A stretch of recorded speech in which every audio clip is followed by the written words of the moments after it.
Hey guys, what's going on? I'm John Malecki, and about a year and a half ago, me and a few of my friends were out at the bar. I saw this beautiful young lady, and the cliche story happened to go, I grew the courage to walk over and talk to her.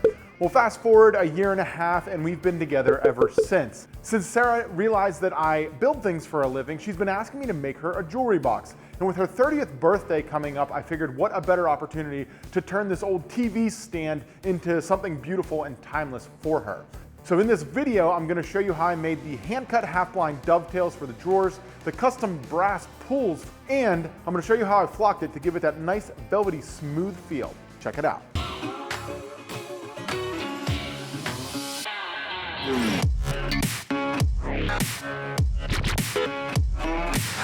So for those of you that listen to the podcast, you probably remember the story where I told you I had to eat it on a client where I built a media center and they sent it back. Well, this is that media center.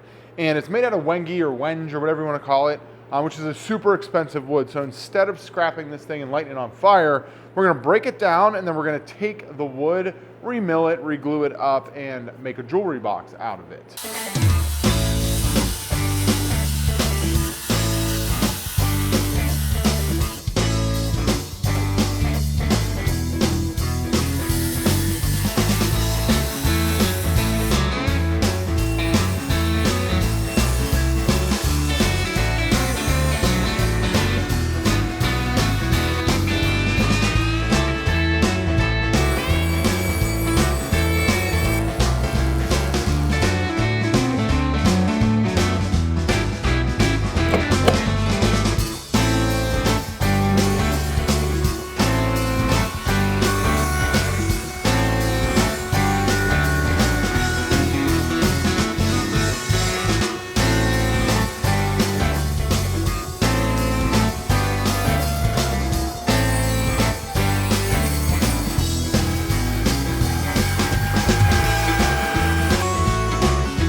When I'm doing stuff like this, I'm always trying to reference the piece itself.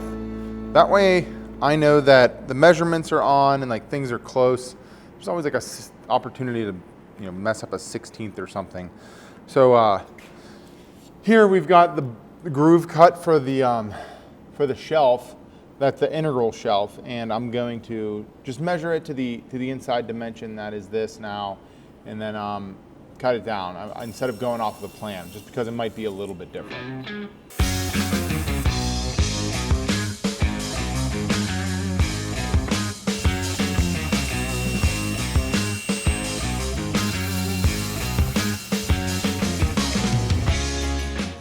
So I cut the joinery for the faux top drawer backwards, and you can see the reveal here is a little bit different. So I'm gonna have to cut the entire box down and then recut the joinery.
I'm just gonna sand the inside profile before I glue it up, just so that, because it makes it much easier than when it's glued up. As you all know, trying to sand an inside corner when something's glued up, huge pain in the butt.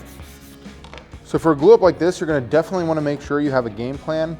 Sam and I mocked this thing up off camera. Basically, we're gonna use these spring clamps to get everything into alignment. I do not have a strap clamp, go figure. Of all the things that I do have, it's not one of them. This is a spring clamp, it's for carpentry work. I've used these on a few jobs, a few builds. Get a bunch of questions about them. If you're interested, I got links in the description for you. You can check them out. I want to do some custom brass pulls. And what I've got here is a hunk of brass that I bought for the same project that I tore to pieces. And I printed out a scaled drawing of what I want the pull to kind of look like. So we're going to cut the brass on the bandsaw. Brass is a non-ferrous metal. You can use woodworking tools on it. It'll dull them up pretty quickly. Don't run it through your saw stop though.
So the power went out. I feel like I'm back in my old shop. So we're gonna work by the moonlight, kind of like the our forefathers did.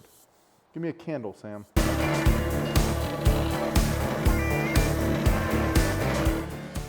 Some people may think that you need power to do woodworking, but fortunately for today's day and age, we got all these cordless tools with batteries, and they don't lose power. So I've been sanding this thing with a cordless sander. My hands, I've got a cordless router. We'll cut all the tongues and stuff. I think we can finish this without power. Pray for us. A lot of praying in our last couple of videos. Oh, and if you're liking this content, hit that subscribe button. Give me a thumbs up. Hit the bell notification too so you can see my next video.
Got 4 coats of shellac on here. I sanded them down between coats with 400 grit, and now we're just gonna apply a little bit of finishing paste wax to get it all nice and smooth and buff it all up to the same sheen.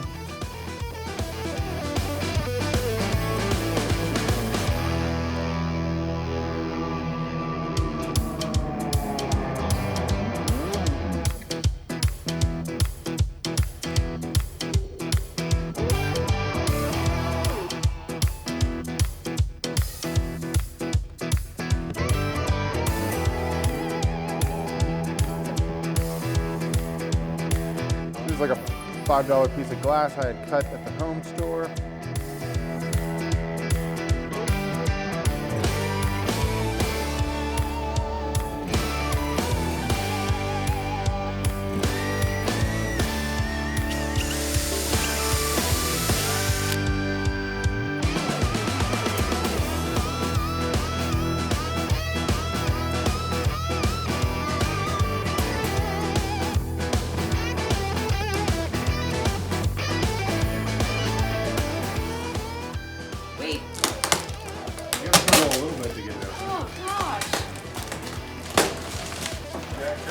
Oh wow, I think I know what this is.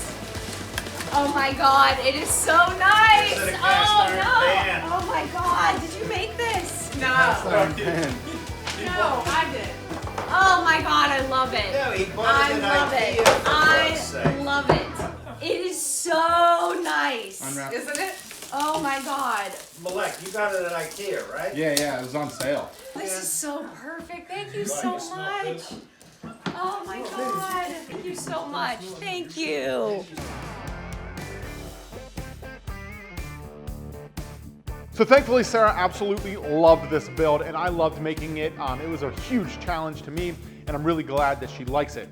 If you enjoyed this build and you want to see more of my custom work, I got another video queued up for you right here. So if you want to check out more from my sponsor on this build, Timberland Pro, I've got a link down in the description. And lastly, thank you one more time for tuning in. Go punch your next project in the face, and I'll see you on the next video.